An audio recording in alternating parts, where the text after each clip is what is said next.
자, 이어서 2부를 하도록 하겠습니다. 제가 이제 뭐 강의 시작되기 전에 그 왔다 갔다 해서 좀 이해 좀 해주세요. 카메라 셔터를 눌러야 돼서 지금 그런 부분 좀 이해해 주시기 바랍니다. 제가 이제 왔다 갔다 하지 않으면 누군가 눌러주는 사람이 있고 와이프겠죠. 아니면 그렇지 않으면 눌러주는 사람은 어떻게 생각하시면 될 것 같아요. 자, 10페이지 한번 보도록 할게요. 그래서 그 페이지에 나와 있던 경영 기능 잘 한번 정리해 보시고요. 10페이지는 내용이 그 경영 기능 단계별, 그죠? 다시 얘기하면 계획, P, 그죠? 조직화, organizing, 지휘, 리딩, 통제, 컨트롤링, 그 단계별로 경영 이슈, 경영자 이슈 어떤 것들이 있느냐. 자, 첫 번째는 이제 직무할당 볼게요. 직무할당. 직무할당 아까 뭐라고 했더라? 영어 중요하니까 꼭 알아두세요. job assignment라고 말씀드렸죠. 직무할당은 어느 단계에서 일어날까요? 직무할당은 이건 당연히 조직화 단계에서 일어난다. 그죠? 직무와 권한을 연결한다. 나중에 통제 단계 시에, 그죠? 목표가 어느 정도 잘 달성됐는지 확인한다. 왜냐하면 수행하는 직무 수행 수준에 따라서 과업 성과가 달라지니까. 그리고 과업 성과라는 거는 그 일에 대해서 권한을 가진 사람이 중요하겠죠. 자, 두 번째는 뭐냐면 예산, 버짓, 그죠? 예산 같은 경우에는 당연히 계획 단계에서 수립한다, 그죠? 우리 김치 담을 때 예산, 필요한 예산. 저희 집 같은 경우는 80만 원이었어요. 조금 참고로 말씀드리면 저희 집 같은 경우에는 배추김치만 한 100포기 이상 담죠. 왜냐하면 네 집에 지금 나누니까, 그죠? 근데 좀 이익인 게 뭐냐면 제가 그 중에서 거의 3분의 1은 먹는 것 같아요. 김치를 좋아해서. 자, 그래서 예산은 계획 단계에서. 그 다음에 리더십. 리더십 발휘는 언제냐? 당연히 지휘 단계, 리딩이죠. 자, 그 다음에 코칭 멘토링은요? 코칭 멘토링은 코칭하고 멘토링은요, 뒤에서 설명을 드리는데 간단하게 말씀드리면 코칭은 직무 관련된 기술이 습득되는 거예요. 그러니까 조직 내에서 예를 들면 어떤 일을 할 때 해당 직무에 대해서 지식이 없는 경우 상급자한테 여러 가지 교육을 받을 수 있잖아요. 예를 들면 광고회사 들어갔는데 광고회사 같은 경우에는 발표가 상당히 중요하죠. 발표를 해야 되는데 예를 들면 파워포인트를 잘 활용하지 못해요. 기술적으로밖에. 근데 파워포인트라는 건 뭐 기술적인 측면도 중요하지만 그걸 갖다가 이제 가독성이 있도록 효과적으로 꾸미는 것도 중요하잖아요. 그런 어떤 노하우 같은 것들을 코칭을 통해서 하급자가 배울 수 있죠. 멘토링 같은 경우에는 좀 다른 차원인데요. 초점이 조직에 적응할 수 있도록 도와주는 거예요. 그래서 조직의 어떤 분위기를 익힌다든가 아니면은 그 조직이 특유의 어떤 일하는 방식이라든가 그 다음에 조직이 추구해온 여러 가지 가치들 뭐 이런 것들에 대해서 습득할 수 있도록 그러니까 조직에 적응할 수 있도록 하는 데 초점이 있다. 이건 당연히 언제냐면 당연히 언제겠어요. 이거는 코칭하고 멘토링은 지휘 단계에서 이루어져야겠죠. 그죠? 지휘 단계에서 이것도 오다. L이다. 왜냐하면 지휘 단계가 이제 플래닝하고 얼거나이징 끝나고 작업이 시작된 이유니까. 자, 그 다음에 이제 다섯 번째는 뭐냐면은 인퍼먼트. 인퍼먼트도 잘 알아두세요. 이거 용어가 중요하니까. 이거는 우리말로 권한 위임이라고 해요. 보통 우리가 파워라는 단어를 번역할 때 우리 이제 조직 인사 쪽에서는 이거를 권력이라는 말 쓰거든요. 권한하고 비슷한 개념이라고 보시면 돼요. 그죠? 그래서 권력을 심어준다라는 거죠. 인파워먼트. 권한이 무슨 권한이냐면 의사결정에 있어서, 디시전 메이킹에 있어서의 권한. 이렇게 말씀하시면 돼요. 동생한테 예를 들면 이제 뭐 저녁 때 밥 먹고 맥주 한잔 하고 싶어. 그러면 동생한테 한 돈 1, 2만 원 주면서 동생아 맥주 좀 사와라. 그리고 돈 주면 동생이 그럴 거 아니에요. 착한 동생이면 안 간다고 하지 않고 알았어 내가 갔다 올게. 어떤 맥주 사올까? 그러면 그럴 때 임파워먼트 줄게 그러면 돼요. 맥주 선택에 있어서의 의사결정, 그죠? 권한을 준다라는 거죠. 그죠? 요거는 언제 일어날까요? 이건 당연히 권한 위임이니까 권한을 주는 거잖아요. 그러니까 조직화 단계에서 이루어진다. 이렇게 보시면 됩니다. 자, 이렇게 하시고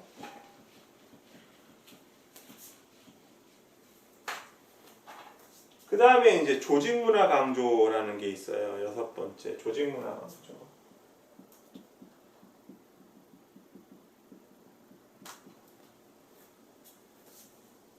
조직문화 같은 경우에는 무슨 뜻이냐? 이 조직문화 강조보다 이 조직문화라는 게 중요할 것 같네. 이 개념이 우리가 조직문화를 올거니제이셔널 컬처 그러거든요.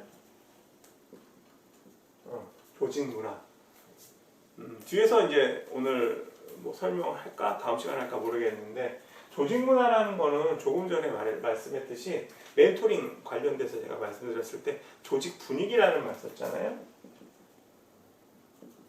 앞에다가 이거 쓰자. 이거 쓰는 게 더 좋을 것 같아요. 올거니제이셔널 클라이밋 그러면 죄송합니다. 잘 안 보이죠? 올거니제이셔널 다시요. 올거니제이셔널 클라이밋 그러면 이게 기후가 아니고 조직 분위기라 그래요. 그래서 멘토링 설명드릴 때 조직에서 뭐 일하는 방식이라든가 뭐 조직이 추구하는 핵심 가치라고 말씀드렸는데 이게 바로 조직 분위기예요. 예를 들면 삼성 같은 경우에는 전반적으로 엘리트 분위기가 있죠, 그죠? 최고, 인류 뭐 이런 분위기 있고, 그죠? 그 학교마다 갖고 있는 어떤 특징도 있어요. 예를 들면은 뭐 외국어대 그러면 외국어대 한국 외국어대학교 같은 경우에는 어학 같은 측면이 상당히 강조되고 있고, 그죠? 왠지 한국 외국어대학교 다닌다 그러면 어학 전공이 아니어도 외국어 잘할 것 같고 이런 게 조직 분위기예요. 뭐 글로벌하고 관계 있을 수 있고, 그죠? 뭐 홍익대라고 한다면 미래가 생각나고, 그죠? 어떤 분위기 이런 것들. 그리고 이런 조직 분위기에서는 뭐 일하는 방식 같은 것도 있어요. 그죠? 일하는 방식. 주로 토론을 통해서 그러니까 상급자가 하급자한테 일방적으로 명령하지 않고 문제 해결을 위해서 토론을 한다든가 이런 것들이 상당히 일하는 방식의 예가 될 수 있겠죠. 그런 경우에는 조직이 이제 문화가 수직적이지 않고 수평적이겠죠. 이런 것들. 당연히 조직 문화 강조는 일하는 과정일 테니까 리딩 단계에서 강조될 수 있다는 거죠. 자, 그 다음에 환경 7번 시간 많이 걸리네. 인바이러먼트. 환경 탐색 같은 경우에는 계획 단계에서 이루어져요. 예를 들면 제가 어떤 사업을 시작하려고 해요. 그러면은 시장 조사 같은 거 해야 되잖아요. 시장 조사가 뭐예요? 환경 탐색이죠. 조금 더 구체적으로 예를 들어서 하면 제가 살고 있는 동네에서 어떤 음식점을 내려고 해요. 그러면 음식점을 조사해야 될 거 아니에요. 예를 들면 우리 동네에 뭐 감자탕집이 하나도 없다. 그죠? 조사를 해봤더니 반경 뭐 10km 내에 감자탕집이 하나도 없다. 그럼 감자탕집에 도전할 만하죠. 이런 게 다 리서치가 되고 조사가 되니까 환경 탐색이 되고요. 그 다음에 목표 설정과 확인 같은 경우에는 목표 설정은 그냥 말로 설명할게요. 계획 단계에서 하고 확인은 통제 단계에서. 그죠? 그 다음에 동기부여나 갈등 관리 다양성은 당연히 리딩 단계에서 이루어진다. 그죠? 이렇게 정리하시고 이거를 다 외우려고 하지 마시고 경영기를 제대로 이해하셨으면 중요한 경영 이슈들은 여러분들이 이걸 하나하나 다 매칭 시키실 수 있을 것 같아요. 자, 이렇게 정리하시면 될 것 같습니다. 자, 그 다음에 우리 11페이지 11페이지 한번 볼게요. 경영 역할이라고 해서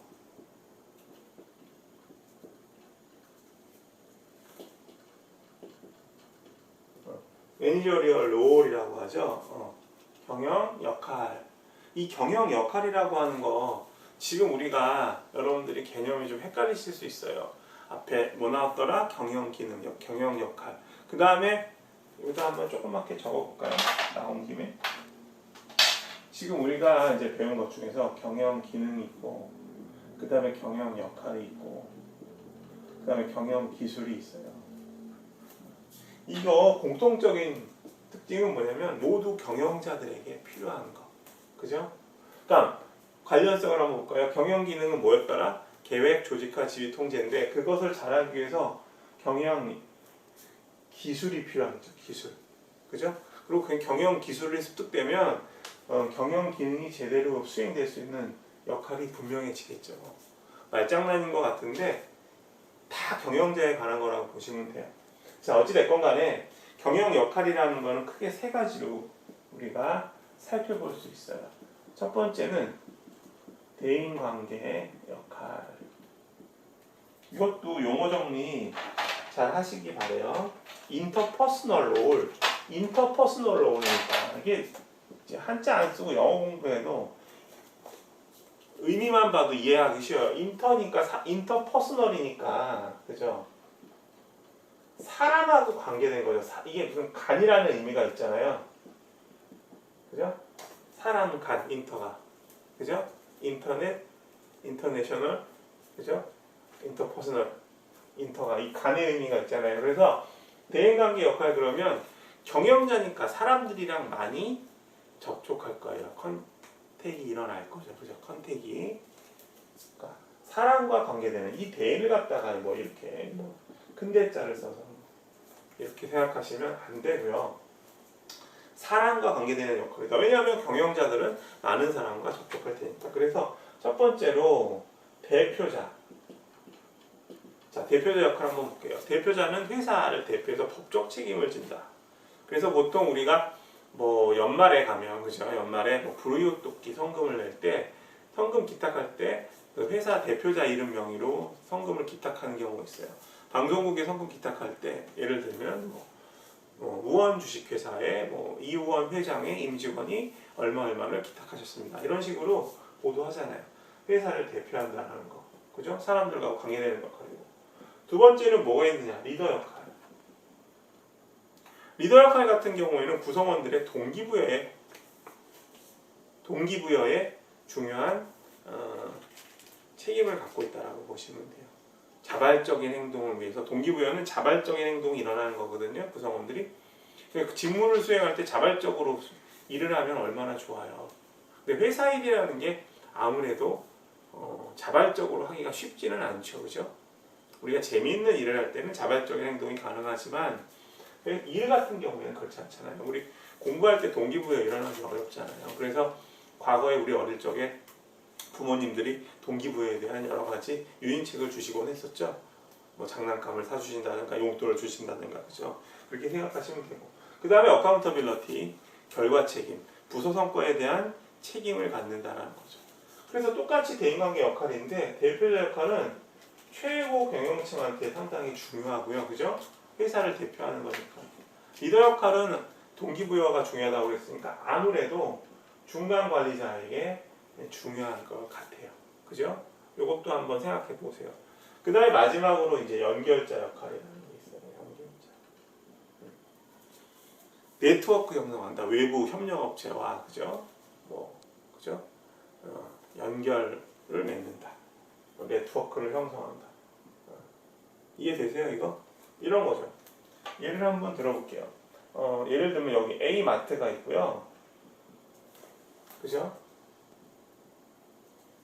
그 다음에 이제 저 같은 경우는 예를 들면 콩나물 재배를 한다 그래요. 콩나물 이제 생산자예요. 그럼 생산자 같은 경우는 직접 이제 물건을 소비자들한테 팔기가 어렵잖아요. 그래서 유통망을 통해서 유통업체가 되겠죠. 납품을 하게 돼요. 납품. 그죠? 근데 이제 콩나물 같은 경우에는 제가 아무리 뛰어난 품질의 콩나물을 생산한다고 하더라도 자, 예를 들어서 콩나물 이름을 우원 콩나물이라고 해봅시다. 우원스 콩나물. 뛰어난 품질을 갖고 있는데 이미 콩나물 같은 경우에는 A라는 마트가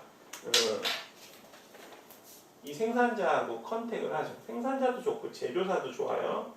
우리 잘 알고 있는 뭐 CJ나 풀무원 같은 회사들 있잖아요. CJ나 풀무원 같은 경우는 소비자들이 상당히 잘 알고 있는 브랜드니까 품질이 조금 나쁘더라고 하더라도 뭐에 비해서 우원수 콩나물에 비해서 그죠? 인지도 면에서 우원수 콩나물은 비교가 안 되니까 소비자들이 이 제품들을 많이 활용할 거예요. 똑같은 경우 이제 포장지를 제거하고 제품 품질을 비교했을 때 만약에 CJ나 풀무원이 조금 품질이 떨어지거나 하더라도 워낙 브랜드가 유명하니까 소비자들에게 잘 알려져 있으니까 우원수 콩나물보다 우원수 콩나물이 제품이 뛰어나다고 한다면 이거를 사람들이 혹시 잘 모른다, 그죠? 제품에 대해서 브랜드 인지도가 없으니까 그래서 CJ나 풀무원 제품을 이용하게 된다라는 거죠. 그렇게 된다고 하면은 우원수 콩나물 같은 경우에는 A마트에 납품을 한다 하더라도 제품이 안 팔리게 돼요, 그죠? 사람들이 많은 소비자들이 CJ나 풀무원 같은 유명 회사의 제품을 찾을 테니까. 근데 그런 경우 이제 어떻게 해요? A마트에서 이 콩나물을 이제 생산자랑 접촉하는 어떤 관리자들은 이 우원수 콩나물에서 생산하는 제품을 잘 공급받지 않으려고 하겠죠. 그러니까 우원수 콩나물의 어떤 대표적인 대표자는 이 A마트에 있는 관계자와 긴밀한 네트워킹을 쌓을 필요가 있어요. 그죠? 그런 측면들이 있어서 연결자 역할이 중요하다. 그죠? 그리고 사실 이런 측면도 있죠. CJ나 풀무원에 비해서 브랜드가 그렇게 알려지지 않은 회사의 제품들은 비싼 가격으로 납품하기가 어렵겠죠. 그래서 네트워킹이 상당히 중요할 수 있다는 거죠. 그죠? 이런 어떤 거래처라고 보셔도 되는데 이런 것들을 우리가 확보하는 게 실제로 쉽지가 않을 거예요. 자, 이 정도만 봅시다. 자, 그 다음에 두 번째로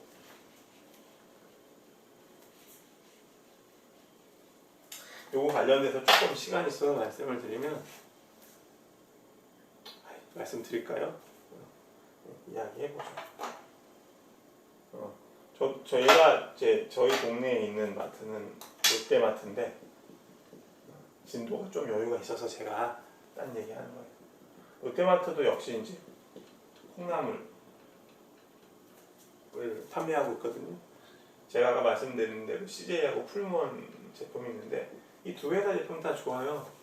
근데 어느 날 콩나물을 구입하러 왔는데 어깨동무 콩나물이라고 이름이 어깨동무라서 상당히 특이했어요. 어깨동무 콩나물이 있어서 구입을 해봤어요. 가격이 저렴해서 보통 300g짜리 하나에 보통 한 1,500원 정도 하는데 이거는 한 1,000원 정도 하더라고요. 어깨동무 콩나물은. 근데 콩나물을 봤더니 콩나물이 너무 좋은 거예요. 신선하고. 나중에 이제 어깨동무라는 회사에 대해서 알아봤더니 조합을 만들어서 콩나물을 생산한 사람이 연합한 거예요. 그러니까 어깨동무 이렇게. 그래서 가격은 저렴한데 상당히 품질이 좋아서 마트에서 사람들이 많이 구입하더라고요. 그죠? 여러분도 한번 시간 되시면 어깨동무 콩나물 한번 보세요. 저는 그 뒤로 어깨동무 콩나물만 가격이 무려 한 500원 정도 저렴하니까 뭐 두부 같은 것도 나와 있더라고요. 또 이렇게 말씀드리면 쟤네 아빠가 어깨동무 콩나물 관계자 아니야? 전혀 관계없어요. 말씀드립니다. 뭐 우리끼리만 보는 거니까 이야기하는 거니까 뭐. 자, 여기까지만 얘기하고 이런 것들을 조금 더 재밌게 말씀드릴 수 있는데 온라인이라서 좀 제약이 많습니다. 두 번째는 이제 정보 전달 역할이라는 게 있어요. 빨리 지나 나갈게요. 정보 전달 역할 그냥 외우시지 말고 그러면 경영 역할 중에 정보 전달 역할 왜 필요할까? 어떻게 조직이 목표를 추구하는 과정에서 정보 필요해요, 안 필요해요? 자, 예를 들면 삼성전자가 갤럭시라는 휴대폰 만들 때 정보 필요할까요? 필요하죠. 애플이 어떤 식으로 움직이고 있는지, 그죠? 여러분들 자세히 보시면 알겠지만 지금 삼성 갤럭시에서 강조하는 게 카메라 기능이죠. 광고 보면은 막 렌즈 3개짜리 막 붙어 나오잖아요. 근데 애플도 비슷하게 동향, 그죠? 아니, 애플 같은 경우에 카메라 렌즈 이렇게 3개 있고 삼성 거는 지금 이렇게 렌즈 3개가 세로로 쭉 돼 있잖아요. 렌즈가 3개씩 왜 있어? 그만큼 카메라 기능이 중요하다는 거죠. 그런 어떤 동향. 그러니까 전자산업, 특히 이제 휴대폰 쪽에서 경쟁자들의 동향이 어떠냐, 그러려면 인포메이션 캐치해야죠. 정보 전달 역할, 그래서 중요하다, 경쟁자들에게. 그래서 정보를 우리가 캐치하려면 감시를 해야 된다, 모니터링 해야 되죠, 그죠? 어떤 산업에서 정보가 있을까 잘 찾아봐야 되고, 두 번째는 정보를 갖다가 배분해야 돼요, 분배, 그죠? 정보를 조직에서 특수한 부서에서만 혹은 특수한 사람들만 가지고 있으면 안 돼요. 조직 목표를 향해서 가는 거니까, 물론 이제 뭐 극비사항 같은 경우 있을 수 있죠. 임원들만 공유해야 되는 어떤 정보가 있지만, 적어도 이제 기본적으로는 중요한 정보들은 조직 내에서 통용될 수 있도록 해야죠. 그리고 세 번째는 이제 대변인이라는 게 있어요. 스포크스맨. 대변인 같은 경우에는 조직에 있는 정보를 갖다가 외부 이해관계자들에게, 여기 중요한 개념 나왔다, 이해관계자. 역시 우리가 강의 초반이라 용어 정리가 상당히 중요할 것 같아요. 자, 이해관계자 볼게요. 이해관계자는 영어로 얘기하면 스테이크홀더라고 하거든요. 이 스테이크가 무슨 뜻이냐면 이런 막대기라는 뜻이 있어요. 막대기. 막대기를 홀더니까 쥐고 있는 거죠. 그러니까 관련이 있는 사람들이에요. 어떤 사안에 대해서. 그래서 이해관계자 그러면 보통 누구를 얘기하는 거냐면, 이제 주식회사 같은 경우에는 주주가 중요하죠. 주주는 그 회사의 주식 지분을 보유하고 있는 사람이니까 주인이잖아요. 당연히 이해관계자고. 그 다음에 그 회사에다가 뭐 돈을 빌려주는 은행이 있다, 금융기관. 그리고 정부 규제에 따라서, 그죠? 뭐 최근에 이제 코로나 사태가 악화되면서 뭐 마스크 수급이 어려웠던 적이 있잖아요. 그런 경우 정부에서 뭐 수출에 대한 제한을 걸 수 있죠. 국내에서 소비되는 양들이 너무 많으니까. 그러니까 정부도 당연히 마스크 제조사들한테는 이해관계자가 될 수 있어요. 소비자도 마찬가지고요.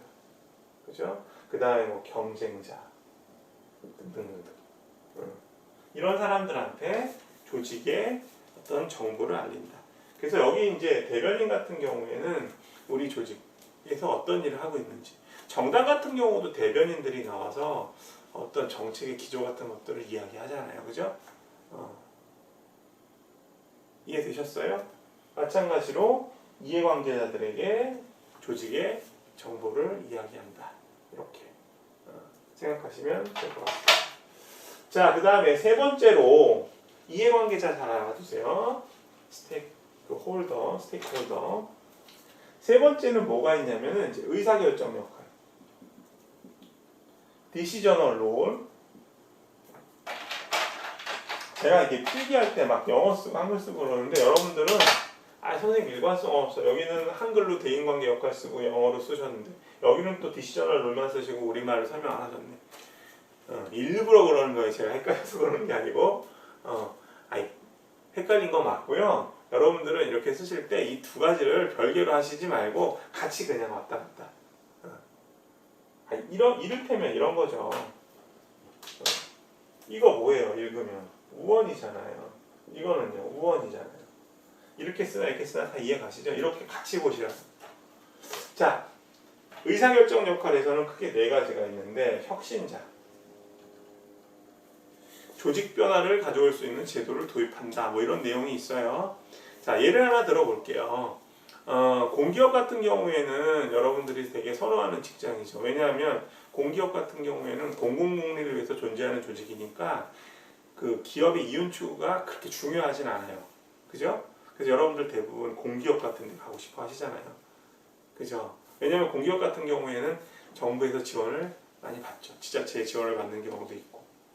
그러니까 예산에 있어서 그렇게 두려움이 없어요. 그죠? 민간 기업 같은 경우에는, 사기업 같은 경우에는 상당히 이제 재무적인 측면에서 압박을 받을 수 있는데, 공기업은 존재 자체가 국민들의 복리를 위해서 존재하는 조직이니까.